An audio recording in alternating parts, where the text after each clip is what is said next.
Hello बच्चों, आज का जो हमारा ये टॉपिक है, ये गवर्नमेंट एग्जाम्स में यानी कॉम्पिटिटिव एग्जाम्स में जब बच्चे बैठते हैं तो कई बार क्या होता है, प्रेशराइज की वजह से, प्रेशर की वजह से या फिर जल्दीबाजी की वजह से बच्चे जो क्वेश्चन जानते होते हैं उसका आंसर्स भी गलत कराते हैं। और वो कौन सी गलतियां होती हैं जो बहुत ही भारी पड़ जाती हैं हमारे पर। ये तो आप सबको पता होगा कि कॉम्पिटिटिव एग्जाम्स में एक एक नंबर की बहुत बड़ी वैल्यू होती है। एक नंबर से बंदा फेल भी हो जाता है और एक नंबर से पास भी हो जाता है ना। तो कौन सी बेवकूफ़ी करते हैं हम लोग जल्दीबाजी में आकर, है ना, या फिर प्रेशराइज होकर। चलिए कुछ क्वेश्चनों के माध्यम से समझने की कोशिश करते हैं।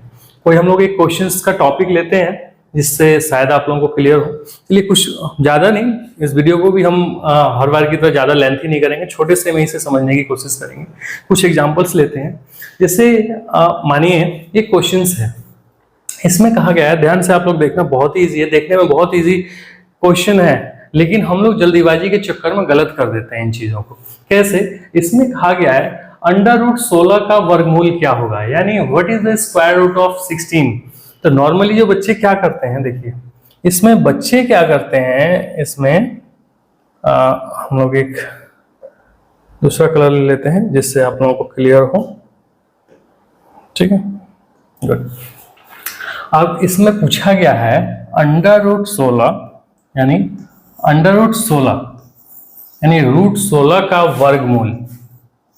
यहीं पे सारा खेल है। मोस्टली बच्चे क्या करते हैं, अंडर रूट 16 यानी जानते हैं कि हाँ अंडर रूट 16 बराबर 4 होता है और वो इसको सही करके आ जाते हैं, जबकि ये पूरा गलत आंसर है। यहीं पे हम छोटी छोटी मिस्टेक्स कर जाते हैं।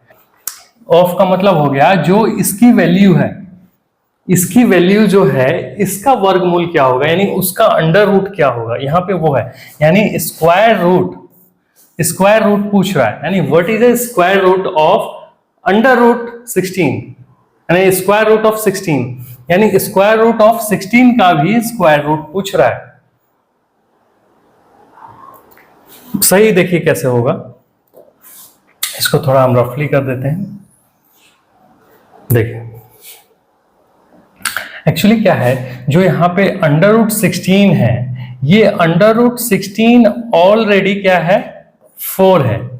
ठीक है, वो उसने इसका अंडर रूट पूछा है। क्वेश्चन का मतलब ये है बेसिकली कि अंडर रूट 16 की जो वैल्यू है उसमें, मतलब अंडर रूट 16 का भी अंडर रूट स्क्वायर निकालना है। यानी अंडर रूट 16 की वैल्यू 4 है तो अंडर रूट 4 की वैल्यू कितनी आएगी, यानी 2 होगा। यानी इसका जो सही आंसर होगा वो होगा 2। कितनी छोटी छोटी मिस्टेक्स है ना ये। बहुत ही मोस्टली क्या होता है, जो जल्दीबाजी में जो ज्यादा रहते हैं ना वही ऐसी बेवकूफी करते हैं, तो क्वेश्चन को पढ़ते नहीं है। और किसी ने सच कहा है, क्वेश्चनों का जवाब क्वेश्चन में ही होता है। तो क्वेश्चनों को, आंसर को, सॉल्यूशन से पहले क्वेश्चनों को ध्यान से पढ़ना सीखो, उसकी तरफ फोकस करना सीखो। इसने पहले ही कहा है कि अंडर रूट 16, पहले से ही अंडर रूट 16 है। अंडर रूट 16 कह लो या 4 कह लो, यानी कहने का मेरा मतलब ये है कि अगर अंडर रूट 16 लिख लो बराबर 4 लिख लो, दोनों की वैल्यू तो एक ही है ना। अब इसने कहा कि अंडर रूट 16 का वर्गमूल, यानी ये जो भी वैल्यू है इसका वर्गमूल यानी स्क्वायर रूट क्या होगा। तो अंडर रूट 16 बराबर 4 होता है, अब इसका वर्गमूल क्या होगा, तो 2 होगा। वही चीज तो है यहाँ पे। यही सबसे बड़ी गलती हम लोग करते हैं। क्या सीधा देखा कि अंडर रूट 16 है, अंडर रूट 16 की वैल्यू क्या है, 4 है, तो 4 हम लोग लगा के आ जाते हैं, जो कि बिल्कुल गलत होता है। चौथा, ये पिछले कॉम्पिटिटिव एग्जाम्स में इस तरह की कुछ गलतियां पकड़ी गई हैं बच्चों की, कि उन लोगों को, और हम लोगों ने देखा भी कि इतना सब कुछ पता होने के बाद भी बच्चों को, और ये सिर्फ गलतियां किस वजह से होती हैं, जल्दीबाजी में, प्रेशर में होती हैं। और जो एग्जामिनर होता है वो ऐसे क्वेश्चनों का सिर्फ एक तरह का आईक्यू लेवल टेस्ट लेने के लिए इस तरह के क्वेश्चनों को लिया जाता है, क्योंकि बच्चा किस सेंस तक अपने क्वेश्चन को समझ सकता है। चलिए सेम इसी तरह का एक और लेते हैं। ये तो चलिए इजी क्वेश्चन था, ठीक है। इसी तरह का कुछ सीखने की और कोशिश करते हैं। एक नेक्स्ट क्वेश्चन लेते हैं हम लोग। नेक्स्ट क्वेश्चन है हमारा, सेम उसी तरह है, बिल्कुल एज इट इज क्वेश्चन है, बस वैल्यू चेंज हो गई है। ठीक है, अब ये तो आप लोगों को पता चलेगा कि हम लोग गलतियां किस तरीके की करते हैं। लेकिन कभी कभी क्या होता है, कुछ ऐसी वैल्यूज आ जाती है जिनका अंडर रूट हमें पता ही नहीं होता है। जैसे इसका मैंने क्या कहा था, अंडर रूट 64 ऑलरेडी दिया हुआ है। अब अंडर रूट 64 कह लो या 8 कह लो, दोनों की वैल्यू एक ही है, इक्विवेलेंट है दोनों। अब इसका जो मतलब अंडर रूट 16 की वैल्यू जो 8 है, इसका वर्गमूल हमें बताना है, यानी स्क्वायर रूट बताना है। तो अंडर रूट 8 की वैल्यू क्या होगी, फंस गए ना। अब अंडर रूट 8 की वैल्यू याद तो होगा नहीं, निकालना पड़ेगा ना, और निकालने के लिए इतनी बड़ी लंबी कैलकुलेशन अब कौन करने बैठे। तो देखिए बेसिकली क्या होता है, बच्चों से अगर पूछा जाए अंडर रूट 4, सीधा बता देंगे 2, अंडर रूट क्या मान लीजिए 9 बोला जाए 3, ठीक है। अंडर रूट 25 बोलूं तो तुरंत बता देंगे 5, है ना, आप लोगों को ये याद होगा। लेकिन अगर मैं कहूं अंडर रूट 2 की वैल्यू बताओ, अंडर रूट 3 की वैल्यू बताओ, यह अंडर रूट 5 की वैल्यू बताओ, फिर तो आप लोगों को कैलकुलेशन में फंस जाओगे ना। और इस तरह की कैलकुलेशंस करने के लिए तो आप लोगों को बहुत मेहनत करनी पड़ेगी। मेहनत नहीं, सिर्फ मैथ्स ट्रिक है, सिर्फ मैथ्स ट्रिक है। अगर थोड़ा सा आप लोग अपने कैरियर पर फोकस करो ना, और जो हम लोग क्लासेस में बताते हैं समझाते हैं, अगर थोड़ा सा भी ध्यान में रखो तो इस तरह की गलतियां आप लोग कभी करेंगे नहीं और जल्दी सॉल्व हो जाएगा। चलिए देखते हैं कि इस तरह के अगर क्वेश्चन आते हैं तो इसको सॉल्व कैसे करते हैं हम लोग, ठीक है। मैं इसको इरेज कर देता हूं। इस क्वेश्चन को सॉल्व करते हैं। अंडर रूट 64, देखिए अंडर रूट 64, पहले तो ये सीख लेते हैं कि अंडर रूट स्क्वायर हम लोग निकालते कैसे, है ना। जैसे मान लीजिए अंडर रूट 3 है, अंडर रूट 3 की वैल्यू हमें नहीं पता, गुड। एक क्वेश्चन इसी को हम लोग ले लेते हैं, पहले एक इसका थोड़ा सा ट्रिक समझ लेते हैं कि इस तरह की वैल्यू को हम लोग सॉल्व कैसे करते हैं। मानिए अंडर रूट के अंदर, स्क्वायर रूट के अंदर कोई भी वैल्यू है, ए है, मान लो XYZ एक एग्जांपल ले लिया, वो ए वैल्यू क्या है हमें नहीं पता।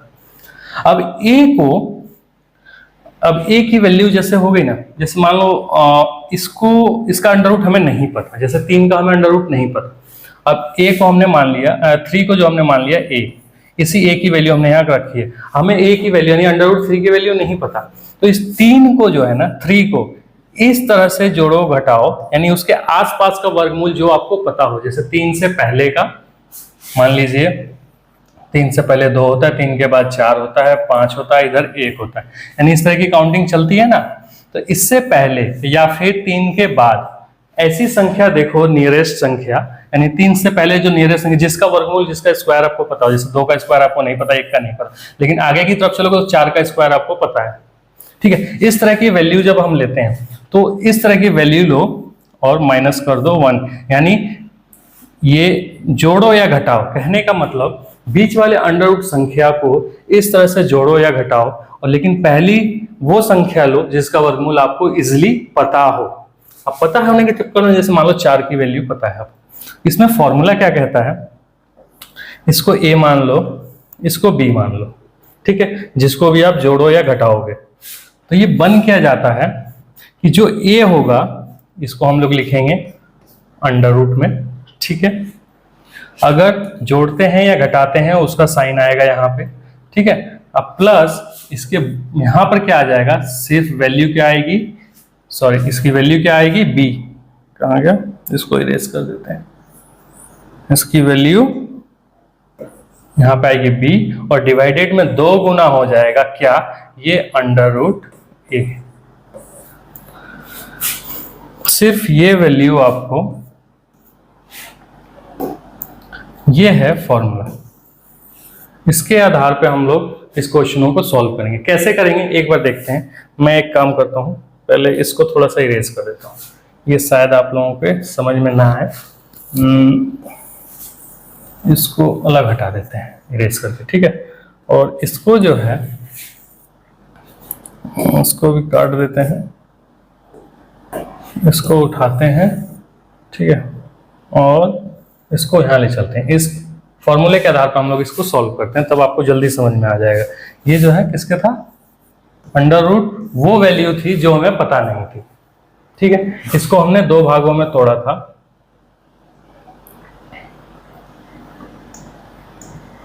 ये वैल्यू हटा देते हैं, इसकी जगह कोई और ले लेते हैं। मान लीजिए x वैल्यू थी कोई, इसको हमने दो भागों में क्या किया था, प्लस या माइनस किया था। ठीक, ये आप बेसिकली आप लोगों को समझ में आया होगा, नहीं भी आया होगा तो आप लोग क्लियर कर लेना, मैं आपको बेसिकली समझा दूंगा इसे, है ना। अब चलते हैं अपने √3 की वैल्यू जैसे निकालनी है। तो √3 की वैल्यू को क्या करेंगे हम लोग, फैक्टराइज करेंगे। जैसे मान लो ये x है और x की वैल्यू हमें नहीं पता, उसी तरफ 3 है, इसकी वैल्यू हमें नहीं पता। इसकी नियरेस्ट जो जिसका वर्गमूल आपको पता है वो क्या है, 4। अब ये तो 4 हो गया यानी 3 से ज्यादा, तो इसमें से 1 घटा दो ताकि फिर से 3 हो जाए। अब यहाँ हो गया क्या, ये। अब मैंने कहा था क्या, जब ये a और b आ जाए, हमें माइनस किया है तो पहले तो देखो a यहाँ पे क्या रखना है, √a क्या है हमारा, यानी ये हमारा a हो गया, ये b हो गया, तो a क्या है हमारा 4। अब मैंने क्या कहा, इसमें से अगर आपने प्लस किया है तो प्लस का साइन आएगा, माइनस किया है तो माइनस आएगा। तो 4 में से हमने 1 माइनस किया है, इसलिए यहाँ पे माइनस आएगा। यहाँ पे क्या आएगा 1, यानी b की वैल्यू क्या है हमारी 1 है, तो 1 आया। और नीचे क्या कहा मैंने कि जो भी a की वैल्यू है उसको 2 गुना कर दो, यानी √4। ठीक है, इसको इजीली सॉल्व कर दीजिए। √4 की वैल्यू क्या हो जाएगी, 2 माइनस ये क्या हो जाएगा 2 गुना 2, यानी क्या हो गया, देखिए 2 माइनस 1/4 यानी क्या हो गया 8 माइनस 1/4 यानी 7/4, यानी वैल्यू क्या आ गई हमारी। अगर इसको आप लोग बेसिकली करेंगे तो 7, ठीक है, एंड 4, यानी 1.4 समथिंग ऐसे कुछ वैल्यू आएगी, समथिंग अप्रोक्स में आप लोग वैल्यू लिख सकते हैं। तो ये होता है इजीली एक ट्रिक है जो अंडर की वैल्यू निकालने का। ठीक, अभी इस क्वेश्चन की तरफ अगर हम लोग चलें तो क्वेश्चन देखिए, इसको थोड़ा सा ले लेते हैं हम लोग, इसको हटा देते हैं सॉल्यूशंस को। ये समझ में आ गया ना आप लोगों को। बेसिकली चलते हैं अब इस क्वेश्चन की तरफ। क्वेश्चन कहता है हमारा अंडर इसको भी सिलेक्ट करके हम लोग क्या करते हैं, थोड़ा सा इसको छोटा करके साइड में कर देते हैं आप लोग। ठीक है,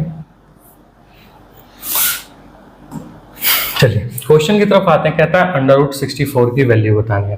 तो √64 कह लो या 8 कह लो, बात बराबर है। अब जो वैल्यू आई है उसका हमें स्क्वायर रूट निकालना है, यानी स्क्वायर रूट ऑफ 8। ठीक है, अब हमें स्क्वायर रूट 8 का तो पता नहीं, तो हम क्या करेंगे, इसका नियरेस्ट वर्गमूल देखेंगे, 8 के आसपास का वर्गमूल। पीछे जाएंगे, 7 का हमें नहीं पता, 6 का नहीं पता, 5 का नहीं पता, आगे की तरफ चलते हैं। 8 के बराबर 9 आता है, 9 का वर्गमूल होता है, यानी 9 आ गया। अब ये 8 है तो क्या करेंगे, 8 करने के लिए -1 कर देंगे। ठीक है, गुड, ये हो गया। ठीक उसी तरह अब फॉर्मूले में पुट कर देंगे। फॉर्मूले में क्या कर दिया हमने, इसे हमने a माना, इसे b माना। तो फॉर्मूला क्या कहता है, √a। तो a क्या है हमारा 9, माइनस किया है तो माइनस का साइन आएगा, b क्या है हमारा 1। ठीक है, अब इसका 2 गुना क्या हो जाता है हमारा √a, यानी √a क्या है हमारा 9। तो वैल्यू को सॉल्व करेंगे तो क्या आ जाएगा 3 माइनस 1/2 गुना 3। ठीक है, तो यहाँ पे क्या बच गया हमारे पास 3 माइनस 1/6, यानी क्या हो गया 18 माइनस 1/6 यानी 17/6, और 6 से 17 में भाग दोगे तो क्या। ठीक है, इस तरह की अप्रोक्सीमेट वैल्यू जो आएगी वो आएगी 2.83 करके, और ये वैल्यू मैच किससे होती है हमारी, ऑप्शंस बी से। तो ये हमारा आंसर हो गया। क्लियर, तो यानी इस तरह के अंडर रूट्स भी निकालना आप लोगों को समझ में आ गया कि बेसिकली अंडर रूट कैसे निकालते हैं, √5, √3। तो इस तरह के अंडर रूट्स आप लोग निकालना सीखे। अब कुछ क्वेश्चन दे रहा हूं, हमें कमेंट में करके इसका जवाब देना। अगर मैं पूछूं √7 की वैल्यू क्या होगी, तो इसका जो जवाब है आप लोग हमें कमेंट में करके बताएं, या इसका सॉल्यूशंस की कैसे करेंगे आप लोग, अगर आप लोगों को समझ में आया तो। चलिए चलते हैं अपने नेक्स्ट क्वेश्चंस की तरफ। अगला जो क्वेश्चन है, देखिए ये क्वेश्चंस भी बड़ा अच्छा है, लोग इसमें भी गलतियां कर जाते हैं। जो बच्चे हैं क्या सोचते हैं, इसमें कहता है क्या बेसिकली कि इतना, यानी 18/9 का 2 का मान क्या होगा, यानी what is the value of this end of 2। बच्चे क्या करते हैं बेसिकली, क्या करते हैं 18 भागे, यानी 18 डिवाइडेड बाई 9, ठीक है, गुणा 2। ठीक है, बच्चे क्या करते हैं, ऐसे कर देते हैं, 9 को 18 से भाग दिया 2 गुणा 2, यानी बराबर क्या आया 4। तो ये 4 आंसर लगा के इसको टिक कर देते हैं, जो कि ये गलत है, ये गलत है। यही गलतियां हम लोग छोटे छोटे बच्चों करते हैं। तो देखो इसका सही कैसे होगा, इसका जो सही होगा, इसका जो सही रास्ता है वो ये है कि अगर ये कहता है 18 डिवाइडेड बाई 9, अब देखिए यहाँ पे का मतलब हो गया मल्टीप्लाई, मतलब गुना का साइन है, जो ऑफ है ये यहाँ पे मल्टीप्लीकेशन है। और मल्टीप्लीकेशन किस का जो स्टेप है, मैंने पहले के इसमें सिखाया हुआ मैथमेटिक्स में कि सबसे पहले मल्टीप्लीकेशन किया जाता है, बाद में डिवाइड का काम किया होगा। तो मल्टीप्लीकेशन में इसका जो होगा 18 डिवाइडेड बाई, अगर हम इसकी आपस में गुणा करेंगे तो क्या हो जाएगा 18, और 18 से 18 को डिवाइड करेंगे तो क्या आंसर आएगा 1। तो इसका सही आंसर क्या है 1। ठीक है, तो इस तरह की गलतियां आप लोग मत करें, छोटी छोटी मिस्टेक्स हैं, बहुत भारी पड़ जाती हैं। एक एक नंबर हमारे लिए कॉम्पिटिटिव एग्जाम्स में बहुत ज़रूरी, बहुत ही नीडफुल मार्क्स होते हैं वो। ठीक है, चलते हैं एक क्वेश्चन और ले लेते हैं लास्ट का। लास्ट का एक क्वेश्चन और है हमारा, देखिए 30% का 5% कितना होगा। यहाँ भी बच्चे गलतियां करते हैं कि 30% का 5% कितना होगा, यानी बच्चे क्या करते हैं 30% का 5% का मतलब क्या कर देते हैं, मल्टीप्लाई 5/10, वो इसको काटते हैं, इसको काटते हैं, 5 दूना 10, यानी 3/2 करके इसका आंसर निकाल देते हैं क्या 1, और कुछ करके ऐसे आंसर निकाल देते हैं, जो कि ये गलत होता है। क्योंकि देखिए यहाँ पर भी परसेंटेज है और यहाँ पर भी परसेंटेज है। अगर मैं कहूँ इसका सही, तो देखिए सही क्या होगा इसका, बेसिकली 30% कह रहा था। 30% का मतलब क्या हो गया, ये हो गया, ठीक है, मल्टीप्लाई बाई 5% कितना हो गया, ये हो जाएगा, है ना। यानी एक ही बात है, आप 1/2 100 करो या फिर इसे भी यही हो जाएगा 30/100 बाई 5/100, यानी 0 से 0 खत्म, ये से ये कटा 2 आ गया, यानी आंसर क्या हुआ 3/200 हो जाएगा। 2 की मल्टीप्लाई बाई 100 में होगी, तो 2 से इसको डिवाइड करेंगे तो अप्रोक्सीमेट जो वैल्यू आएगी वो कितनी आ जाएगी आप लोगों की 0.015 के आसपास अप्रोक्सीमेट जो आपकी वैल्यू आएगी। और ये वैल्यू किससे मैच करती है, इससे। तो आपका जो सही जवाब हुआ वो क्या हुआ, ऑप्शन डी। तो इस तरह के जो हमारे फैक्टर्स हैं, जो हम लोग गलतियां करते हैं ये छोटी छोटी, इन पर आप लोग ध्यान दीजिए। ये बहुत ही गलत ट्रिक है, ये जो सही मेथड्स है वो ये है हमारा। तो एग्जामिनर्स तो भैया आपको बुद्धू समझ के इस तरह के घुमा घुमा के क्वेश्चन देता है। अब आप लोग किस तरीके से करते हैं ये आप लोगों पर डिपेंड करता है। तो क्वेश्चनों को प्रेशर में आके उसे हल्का लेने की कोशिश ना करो, क्वेश्चनों को अच्छे से समझो और थोड़ा उसको सही करके आओ, आप लोगों का करियर ब्राइट रहेगा। एक एक नंबर से जो बच्चे रह जाते हैं, कहते हैं कि सर हम तो 1 नंबर से रह गए, तो यही गलतियां होती हैं जिनकी वजह से बच्चे वहाँ पे रह जाते हैं। ठीक है, उम्मीद करता हूँ कि सारी वीडियोस, सारे कंसेप्ट आप लोगों को क्लियर होंगे। बाकी मिलते हैं अपनी अगली क्लास में।